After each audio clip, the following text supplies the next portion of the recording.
আচ্ছা, চলুন একদম সরাসরি মূল কথায় চলে যাই। পৃথিবীর প্রতিটি জীবেরই কিন্তু একটা কমন গোল বা সাধারণ উদ্দেশ্য রয়েছে, আর তা হলো নিজেদের অস্তিত্ব টিকিয়ে রাখা।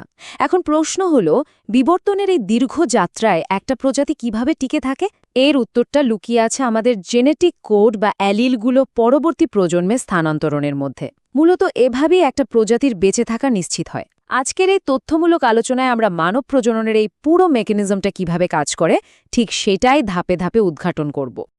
আজকের এই বিশ্লেষণে আমরা মূলত 5টি ধাপে এগোব। 1. অযৌন বনাম যৌন প্রজনন। 2. মানব প্রজননতন্ত্র। 3. শারীরিক চক্র। 4. জাইগট থেকে জন্ম। এবং সবশেষে 5 নম্বর ধাপে জানব প্রজনন স্বাস্থ্য সুরক্ষা সম্পর্কে। অর্থাৎ আমাদের আলোচনা শুরু হবে বিবর্তনের বিশাল প্রেক্ষাপট থেকে। এরপর আমরা অণুবীক্ষণিক গ্যামেট বা জনন কোষের জগতে প্রবেশ করব এবং একেবারে শেষে প্রজনন স্বাস্থ্যের মতো অত্যন্ত প্র্যাকটিক্যাল একটা বিষয়ে আলোকপাত করব। প্রথমেই আসা যাক আমাদের 1 নম্বর পয়েন্টে, অযৌন বনাম যৌন প্রজনন। প্রকৃতির সবচেয়ে বড় চ্যালেঞ্জটা কি জানেন? যে কোনো মূল্যে টিকে থাকা। আর এই টিকে থাকার লড়াইয়ে জিন বা বংশগতির উপাদান ছড়িয়ে দেওয়ার জন্য প্রকৃতি মূলত 2টি চমৎকার সমাধান তৈরি করেছে। এখানে 2টি ভিন্ন প্রজনন পদ্ধতির একটা চমৎকার তুলনা দেখা যাচ্ছে। ভাবুন তো, ব্যাকটেরিয়ার মতো এককোষী জীবগুলো কিভাবে বংশবৃদ্ধি করে। এরা মূলত অযৌন প্রজনন বা ক্লোনিং করে। এই প্রক্রিয়াটা কিন্তু অসম্ভব দ্রুত এবং এতে শক্তিও খুব কম খরচ হয়, কারণ এখানে মাত্র একজন পিতা বা মাতারই প্রয়োজন হয়। কিন্তু অন্যদিকে মানবদেহের মতো বহুকোষী জীবের যৌন প্রজনন পদ্ধতিটা বেশ জটিল। এখানে দুজনের দরকার হয়, গ্যামেট তৈরি হয়, মিওসিস বিভাজন ঘটে, এবং সবচেয়ে গুরুত্বপূর্ণ হল এখানে জিনের মিশ্রণ ঘটে। আর এই জেনেটিক মিশ্রণটাই কিন্তু প্রজাতির বিবর্তনের জন্য সবচেয়ে বেশি জরুরি। এখন সবচেয়ে মজার ব্যাপারটা কি জানেন? প্রাণী জগতের কিছু প্রজনন কৌশল শুনলে আপনি রীতিমতো অবাক হবেন। মানুষের গর্ভধারণকাল যেখানে গড়ে 280 দিন, সেখানে একটা হাতির গর্ভধারণকাল 640 থেকে 660 দিন পর্যন্ত হতে পারে। ভাবা যায়? আবার গভীর সমুদ্রের পুরুষ অ্যাংলারফিশ আকারে এতই ছোট হয় যে প্রজননের জন্য তারা বিশাল স্ত্রী মাছের গায়ের সাথে আক্ষরিক অর্থেই মিশে যায়। এখানেই শেষ নয়, কিছু ঝিনুক আছে যারা নিজেদের সারা জীবনে প্রয়োজন অনুযায়ী পুরুষ থেকে স্ত্রীতে লিঙ্গ পরিবর্তন পর্যন্ত করতে পারে। আসলেই প্রকৃতির কোনো তুলনাই হয় না। বিবর্তনের এই বিস্তৃত ধারণা থেকে এবার চলুন 2 নম্বর টপিকে যাওয়া যাক, মানব প্রজননতন্ত্র। মানব প্রজননের জন্য আমাদের শরীরের ভেতরে ঠিক কী ধরনের মেকানিজম বা যন্ত্রপাতির প্রয়োজন হয়, এবার সেটাই জেনে নেওয়া যাক। আমাদের শরীরের ভেতরের এই মেকানিজমটা কিন্তু বেশ চমৎকার। নারী এবং পুরুষ উভয় প্রজননতন্ত্রের দিকে লক্ষ্য করলে দেখবেন জরায়ু বা ইউটেরাস, ফ্যালোপিয়ান টিউব থেকে শুরু করে শুক্রাশয় বা টেস্টিস এবং ভ্যাজ ডিফারেন্সের মতো বেশ কিছু গুরুত্বপূর্ণ অংশ রয়েছে। এই অঙ্গগুলো মূলত গ্যামেট বা জননকোষ চলাচলের একটা নিরাপদ হাইওয়ে হিসাবে কাজ করে। এখানে একটা খুব ইন্টারেস্টিং ব্যাপার আছে, 2 থেকে 3 ডিগ্রি সেলসিয়াস। পুরুষদের শুক্রাশয় বা টেস্টিস শরীরের বাইরের দিকে, স্ক্রোটম বা অন্ডকোষের ভেতর থাকার কারণটাই হল এই তাপমাত্রার পার্থক্য। শুক্রাণু তৈরি এবং এর ডিএনএর ক্ষতি মেরামতের জন্য শরীরের স্বাভাবিক তাপমাত্রার চেয়ে ঠিক 2 থেকে 3 ডিগ্রি সেলসিয়াস কম তাপমাত্রার প্রয়োজন হয়। প্রকৃতি এতটাই নিখুঁত যে ঠিক এই তাপমাত্রাতেই একটা 60 মাইক্রন লম্বা শুক্রাণু সঠিকভাবে উৎপাদিত হতে পারে। নারীদের ক্ষেত্রে ব্যাপারটা আরও ফ্যাসিনেটিং। ডিম্বাশয় বা ওভারিকে বলা যায় প্রজননের একেবারে গ্রাউন্ড কন্ট্রোল। অবাক করা তথ্য হল, জন্মের সময়ে একজন নারী তার ডিম্বাশয়ে প্রায় 10 লক্ষ প্রাথমিক ফলিকল নিয়ে জন্মায়। মানে এই নারী গ্যামেটগুলো বয়ঃসন্ধিকাল পর্যন্ত মিওসিস বিভাজনের একটা সুপ্ত অবস্থায় আটকে থাকে।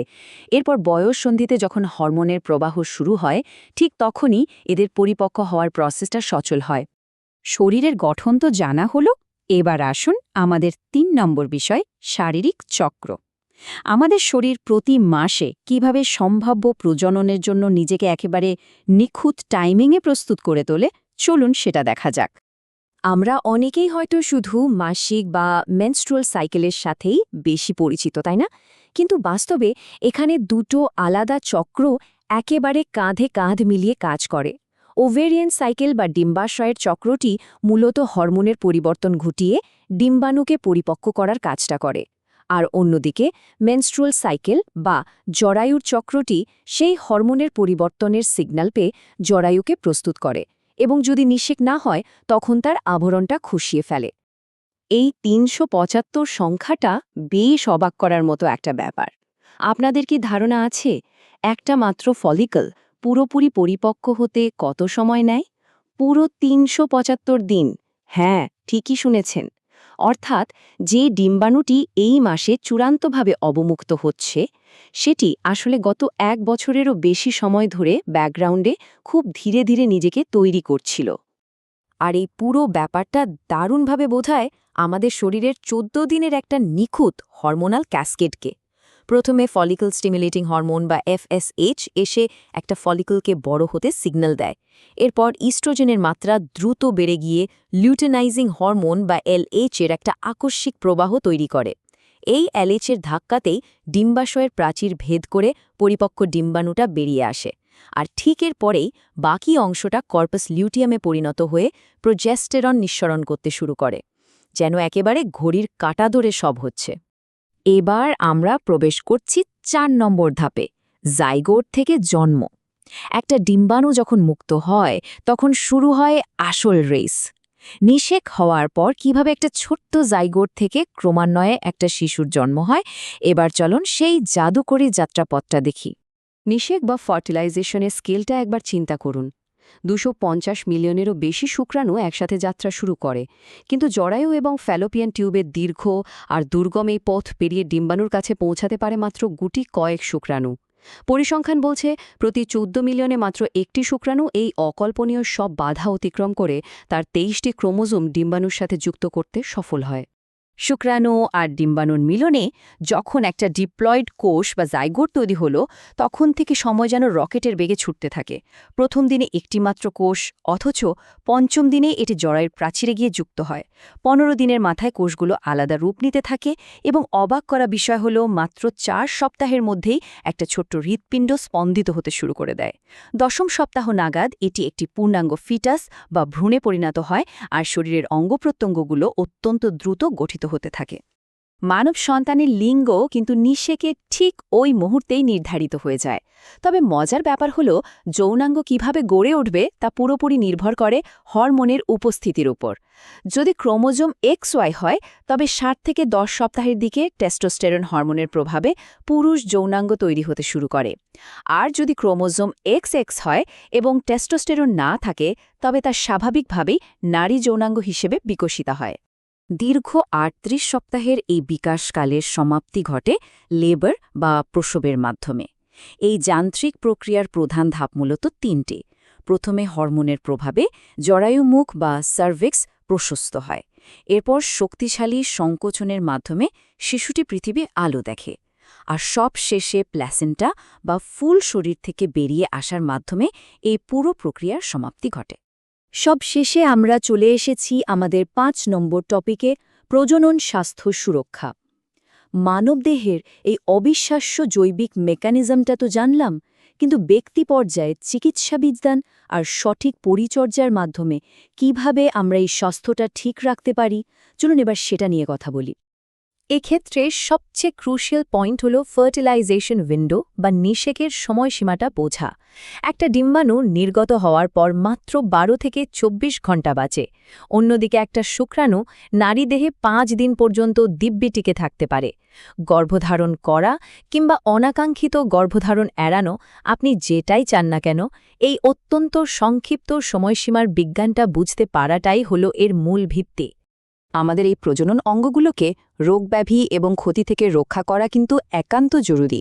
স্বাস্থ্য বিশেষজ্ঞদের মতে যৌন সংক্রামক রোগ বা STI প্রতিরোধে কন্ডোম ব্যবহার করাটা সবচেয়ে কার্যকর। এছাড়া ক্যান্সার সৃষ্টিকারী হিউম্যান প্যাপিলোমা ভাইরাস থেকে বাঁচতে ১১ বছর বয়সের দিকে HPV ভ্যাকসিন নেওয়া এবং ২১ বছর বয়স থেকে নিয়মিত সার্ভিক্যাল ক্যান্সারের স্ক্রিনিং করানো, এই পদক্ষেপগুলো প্রজনন স্বাস্থ্যের জন্য অত্যন্ত গুরুত্বপূর্ণ। অনাকাঙ্ক্ষিত গর্ভধারণ রোধ করতে বা গর্ভাবস্থার সমাপ্তি ঘটাতে আধুনিক চিকিৎসা বিজ্ঞানে বেশ কিছু পরীক্ষিত অপশন রয়েছে। মাসিক চক্র ট্র্যাক করা বা কন্ডোমের মতো ব্যারিয়ার মেথড থেকে শুরু করে হরমোনাল গর্ভনিরোধক পদ্ধতিগুলো বেশ প্রচলিত। এছাড়া ক্লিনিক্যাল পদ্ধতিতে মিফেপ্রিস্টোন ও মিসোপ্রোস্টল ওষুধের মাধ্যমে কিংবা সার্জারির মাধ্যমে গর্ভপাতের মতো অপশনগুলো স্বাস্থ্য ব্যবস্থায় রয়েছে। এগুলো সম্পূর্ণ চিকিৎসাবিজ্ঞানের আওতাধীন এবং ব্যক্তিভেদে এর প্রয়োগ ভিন্ন হতে পারে। আমরা একেবারে শেষ পর্যায়ে চলে এসেছি। এবার একটু ভেবে দেখুন তো, কোটি কোটি বছরের বিবর্তন পেরিয়ে আজকের এই মানব শরীর তৈরি হয়েছে। 14 মিলিয়নের মধ্যে মাত্র একটি শুক্রাণুর জয়ী হওয়া এবং 9 মাসের একটা নিখুঁত মেকানিজম, এসবই কিন্তু আমাদের অস্তিত্বের গল্প। নিজেদের শরীরের ভেতর আস্ত একটা প্রজাতির ভবিষ্যৎ ধারণ করার এই অসাধারণ ক্ষমতাটা সত্যিই কতটা বিস্ময়কর, তাই না? এই বিশাল আর চমকপ্রদ প্রশ্নের ভাবনাটা আপনাদের জন্যই রেখে গেলাম। আজ এ পর্যন্তই। শেখার আনন্দ এবং কৌতূহল এভাবেই বেঁচে থাকুক।